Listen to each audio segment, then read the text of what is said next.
हतारमिन्द्र महासुरेन्द्रं ओम या देवी सर्वभूत संति रूपे ओम नमस्तुत्यै ओम नमो नमः ईश्वर सर्वस्व जगतं खालिदं बाले विष्णु जसासो गृहे धर्ममाहं पापमादं अल्लाह इल्लल्लाहि वनादे स्वरूपे ओम नमस्तुत्यै ओम नमो नमः अल्लाह दष्टांग षष्टांग पूर्णांग परम्परां ओम प्रभंड प्रभासित कल्याण शांति जुगे जुगे नमः सर्वधात कल्याण वासुमती गौरी ऋषि मृत्यु जरा मृत्यु आगमनी नमः न द्वितीय मन तृतीय मन चतुर्थ मन पंचोते न पंचम मन षष्ठम मन सप्तम मन पंचोते न अष्टम मन नवम मन दशम मन पंचोते एक আল্লাহর পরিচয় দিল।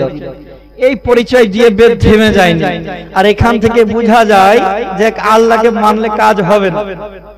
যদি আল্লাহকে মানলে কাজ হয়ে যেত তাহলে বেদে এইটুকু বলে ছেড়ে দিত যে আল্লাহর পরিচয় হয়ে গেছে, আর দরকার নাই। কিন্তু বেদ আবার নবী মুস্তাফার পরিচয় দিয়েছে, শোনেন। বেদ বলছে ওম জরজস্ব যোদিতা जो किसस्व ब्रह्मांडो नाधे मनुष्य कीरे ओम इंद्रजो न पश्रतो नामे नरसंस भविष्यते। শোনো পৃথিবীর মানুষ, তোমরা দুনিয়ার বুকে জন্মগ্রহণ করেছো, তুমি যে আসমান দেখছো, জমিন দেখতে পাচ্ছ, যে আসমানের নিচে আছো, জমিনের উপরে চলাফেরা করছো, যে গাছ দেখতে পাচ্ছ, এই গাছে একটা পাতা পর্যন্ত তার ইশারা ছাড়া পড়ে না। কার? যাকে মৃত্যু নামক বস্তু কোনোদিন ছুঁতে পারে না, সে কে? তিনি হলেন আল্লাহ। এবার বলছেন সে আল্লাহ দুইটা তিনটা চারটা পাঁচটা হবেন না, সে আল্লাহ হবেন এক, আল্লাহু আল্লাহ। তারপরে পরে বলছে শোনো, আল্লাহকে এক বলে মেনে নিলে এখনো ঈমান কমপ্লিট হয়নি, এখনো ঈমান কমপ্লিট হয়নি। ঈমান যদি কমপ্লিট করতে চাও আরেকজনকে মেনে নাও, তিনি কে? ওম জরজস্ব যোদিতা जो किसস্ব ব্রহ্মাণ্ড নাধে মনুষ্য কিরে, যেই নবী দুনিয়ার বুকে জন্মগ্রহণ করবে সেই মরুর শহরে, আরবকে বলা হয় মরুর শহর, আরবকে বলা হয় মরুর শহর, সেই মরুর শহরে জন্মগ্রহণ করবে যার বাপের নাম হবে সংস্কৃত ভাষায়, যার বাপের নাম বলেছেন বিষ্ণু জাসা, যার মায়ের নাম হবে সুমতি। বিষ্ণু জাসা এটা হচ্ছে সংস্কৃত ভাষা, এর যদি বাংলা করেন তাহলে হবে আল্লাহর দাস, আল্লাহর গোলাম, আর যদি এর আরবি করেন তাহলে হবে আব্দুল্লাহ। জোরে বলে। এর যদি এর মায়ের নাম হবে সুমতি, এর যদি বাংলা করেন তাহলে হবে সুন্দরমন, আর যদি আরবি করেন তাহলে হবে আমিনা। তো সেই নবীর নাম কি হবে? বাপের নাম মায়ের নাম তো হলো, সেই নবীর নাম কি হবে? বলছে সেই নবীর নাম হবে নারাসংস ভবিষ্যতে, সেই নবীর নাম হবে প্রশংসিত, যার আরবি করলে হবে মুহাম্মদুর রাসূলুল্লাহ,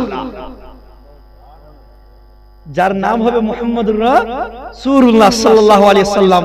আর সেই নবী হচ্ছেন ঈমানের মূল। হে মুসলমান, আজকে যদি আপনি একটা গাছ আছে, গাছের ফল পেড়ে নেন ও গাছ বাঁচবে, গাছের ফুল পেড়ে নেন ও গাছ বাঁচবে, গাছের ডাল কেটে নেন ও গাছ বাঁচবে, কিন্তু গাছের ফুল ফল ডালপালা শাখা পোশাকা রেখে দিয়ে যদি ও গাছের জড় কেটে দেন ও গাছ আর বাঁচবে, ও গাছ আর বাঁচবে না।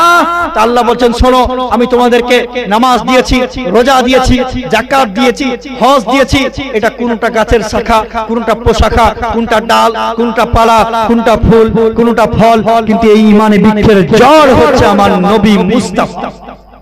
আর সেই নবী মুস্তাফার ব্যাপারে তোমার আকীদা যদি কিঞ্চিত পরিমাণ খারাপ হয়ে যায়, জীবনে কোনোদিন জান্নাতি হতে পারো না। আপনাদের ক্লিয়ার ভাষায় বুঝিয়ে দেই, আপনাদের দিকে কি বলে? আমাদের দিকে কলসি বলে, আপনাদের দিকে কি বলে? কলসি বলে। আর কলসিতে যদি হালকা নিচে ফুটো করে দেন আর সারাটা তিন ট্যাপের সামনে লাগিয়ে রাখেন, কলসি ভরবে? ভরবে? ভরবে। আল্লামা ফখরুদ্দিন রাজি বলছে শোনো, মানুষের ঈমান এটা হচ্ছে একটি কলসির ন্যায়, আর আমল হচ্ছে সে কলসিতে রাখা পানি।